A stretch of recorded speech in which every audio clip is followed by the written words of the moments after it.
Bonjour Max Cabane. Bonjour. Vous sortez votre dernier album qui s'appelle Fatal. Fatal, oui, enfin qui est sorti environ bientôt un an. Quoi. Un an, oui. Un an, pratiquement. Quel est le pitch de cet album? Quel est le pitch, l'histoire? Ah oui, pardon. Ouais. On va le refaire parce que j'ai un petit peu merdé au départ, c'est pas grave. Hein. Bonjour Max Cabane. Bonjour. Vous sortez Fatal, votre dernier album. Quelle en est la trame?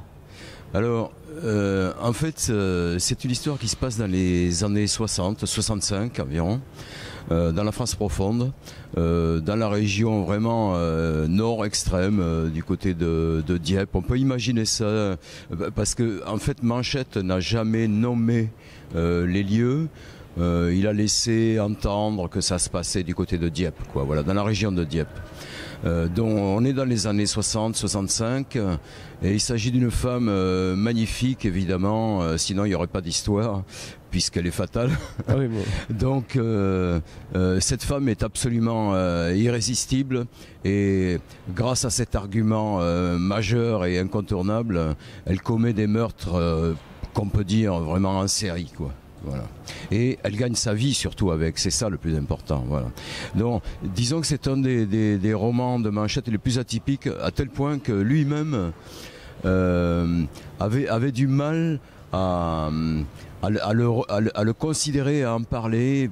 Il était très critique vis-à-vis de ce roman. Il n'assumait pas ou c'était tiré d'un fait divers? Est-ce que vous connaissez un petit peu l'histoire de ce... Non, je ne connais pas le making-of, comme on dit, de son roman.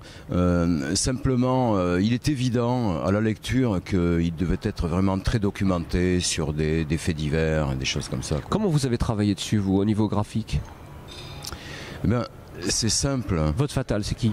C'est simple. Je dirais que dans le cas de Manchette, adapter Manchette en tant que dessinateur, c'est pratiquement faire de la sculpture plus que du dessin, quoi. C'est-à-dire on est constamment en train de reprendre, de reprendre, de remettre sur le travail. Probablement comme lui-même le faisait avec ses mots, avec son texte. C'est-à-dire c'était quelqu'un qui était une sorte de...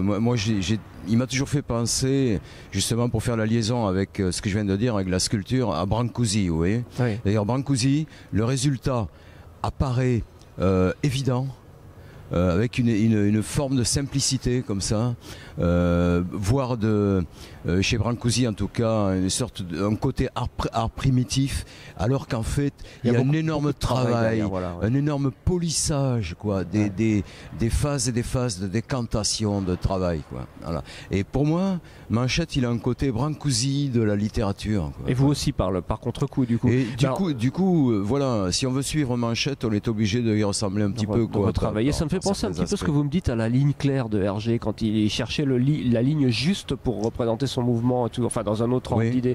Mais du coup, ça a dû vous prendre un temps fou pour le dessin. Oui, j'ai mis pratiquement 3 ans pour faire 134 pages, quoi, environ. C'est-à-dire que sur le moment, c'est-à-dire mettre en place ses pages, mettre en place son dessin, même avec une forme d'aboutissement, ça va assez vite. Par contre, ensuite, le vrai travail commence à partir de là, quoi. À partir des premières moutures. Lorsque j'arrivais vers la page 50 environ, j'ai revisité toutes les premières pages. Certaines pages ont été refaites 5 fois, 6 fois, ainsi de suite, quoi. Ah ouais, je comprends bien ce que vous voulez dire. Voilà. Ouais. Bah, en tout cas, je vous souhaite un excellent salon, puisqu'on est au salon du polar de Montigny-les-Cormeilles, que vous connaissez bien, vous êtes un vieil habitué. Oh, un petit peu, oui, quand même. Et donc, beaucoup de dédicaces de ce Fatal. Merci beaucoup. Merci à vous. Merci.